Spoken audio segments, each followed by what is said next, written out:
Hola amigos, seas muy bienvenido a tu canal, La Palabra. La primera traducción de la Biblia que se hizo después de Cristo a una lengua distinta del hebreo, arameo y griego, la hicieron los cristianos al latín, la lengua más hablada en gran parte del Imperio Romano. Hoy te voy a hablar de la Vetus Latina.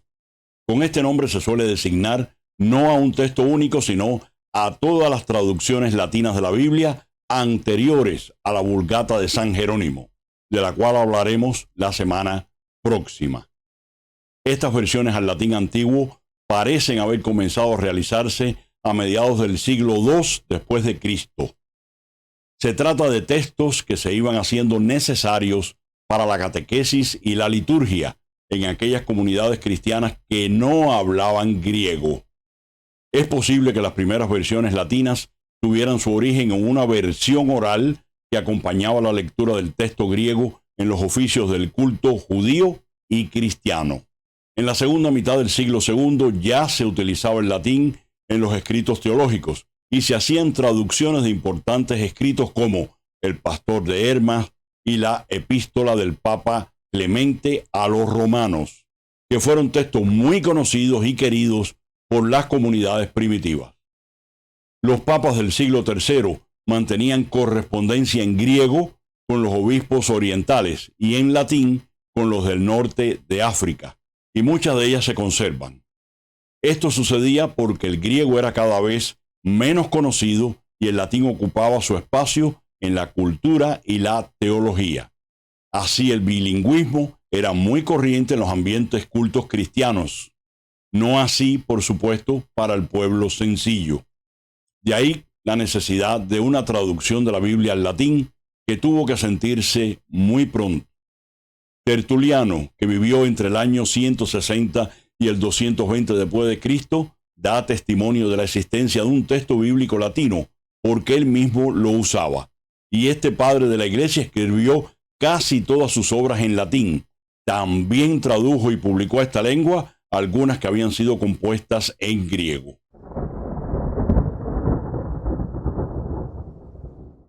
Otro testimonio interesante es el que aparece en las actas de los mártires de Silium, que nos cuenta que en el año 180 después de Cristo se dio una persecución contra la iglesia en Numidia, al norte de África.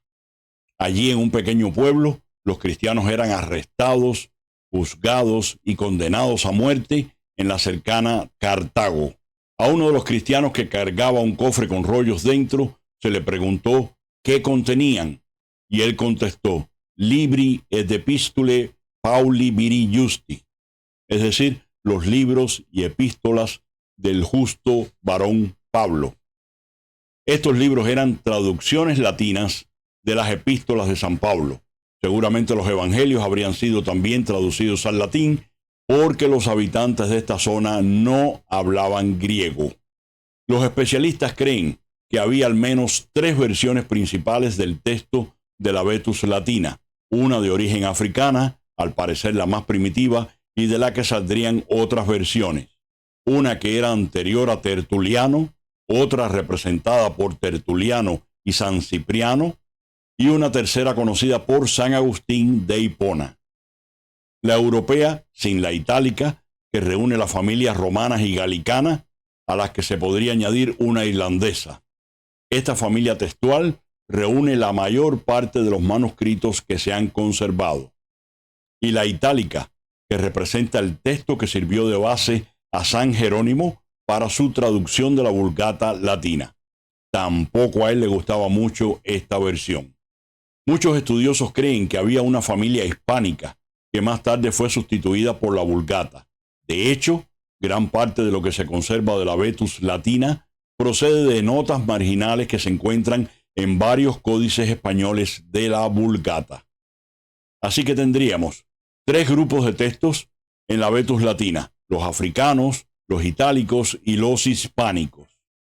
Las razones de esta gran variedad de versiones son también muy diversas, pero es un hecho que el gran número de provincias que conformaban el Imperio Romano y las dificultades para comunicarse entre ellas era un buen motivo para el florecimiento de las diversas versiones que pretendían cubrir las necesidades de la evangelización. Imagino que entonces sucedería algo parecido a como nos pasa hoy cuando citamos un texto de distintas versiones de la Biblia. Aunque en el fondo signifiquen lo mismo de cara a la fe, sin embargo el uso de sinónimos haría notar las diferencias inmediatamente entre una versión y la otra. Nosotros hoy advertimos las diferencias cuando leemos algunos textos de los padres de la Iglesia y otros escritores eclesiásticos que citan de manera diferente un mismo texto. Por ejemplo, San Cipriano era africano y Novaciano era europeo, y se notan las diferencias de lengua y estilo en sus obras. Para nosotros no es mucho problema debido a que hoy hay una gran variedad de versiones de la Biblia en español. Las hay confesionales, por ejemplo, Biblias católicas, evangélicas, ortodoxas, y también de estudio en lenguaje sencillo, Biblias pastorales, etc. Así como dos modelos, por lo menos, de traducción principales, simplificándolo mucho, por supuesto, los modelos literales y los que son por equivalencias dinámicas, que también producen textos diferentes. El resultado es que unas Biblias nos pueden gustar más que otras y cada cual puede escoger aquella que sea de su preferencia. Pero en aquel tiempo no había tal cantidad de versiones, ni parece que la Vetus Latina tuviera la calidad de traducción que querían San Agustín o San Jerónimo. Así que se hizo necesaria una revisión del texto, y esta fue la hazaña que protagonizó San Jerónimo. También los especialistas están seguros que no hubo un solo traductor de la Vetus Latina, sino que se fue traduciendo según se iba haciendo necesario para la catequesis y la liturgia de las comunidades, como he dicho antes. Por otra parte, al multicopiar los textos manualmente, se producían muchas variantes de un mismo texto. Para que se tenga idea de cuánta variedad había entre ellas, tan solo en el Nuevo Testamento griego de Nestlé Aland, en su aparato crítico, se citan unos 50 manuscritos diferentes de la Vetus Latina. Escuchen bien, 50 diferentes. Y se sabe que estos eran tan solo una pequeña muestra de los que tuvieron que haber existido en aquella época. ¿Qué textos bases se emplearon para ello?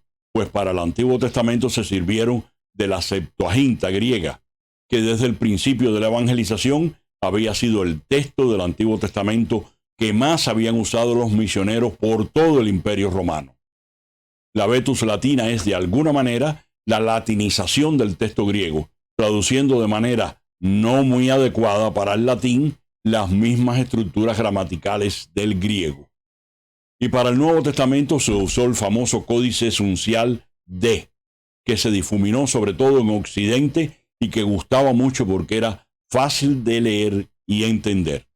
Por cierto, uncial quiere decir que estaba escrito en letras mayúsculas. En línea con nuestra sensibilidad moderna, por la fuente se puede decir que la Vetus Latina es una traducción desde las lenguas originales de la Biblia, o al menos desde una de ellas, del griego. Con este breve repaso, nos damos cuenta que San Jerónimo no hizo la primera traducción de la Biblia al latín, porque ya existían en este texto que sirvió de base para su trabajo de traductor. ¿Qué importancia tiene esta versión de cara al estudio, los estudios bíblicos? Mucha, porque contribuye a la reconstrucción crítica del Nuevo Testamento griego, del cual se deriva directamente. Y por otra parte, porque es el texto que se usó en la liturgia por siglos y que usaron los padres latinos, escritores eclesiásticos de los inicios del cristianismo. Si te gustó este video y deseas seguir viendo contenido similar, te invito a que te suscribas al canal y actives la campanita para que YouTube te avise de la próxima publicación.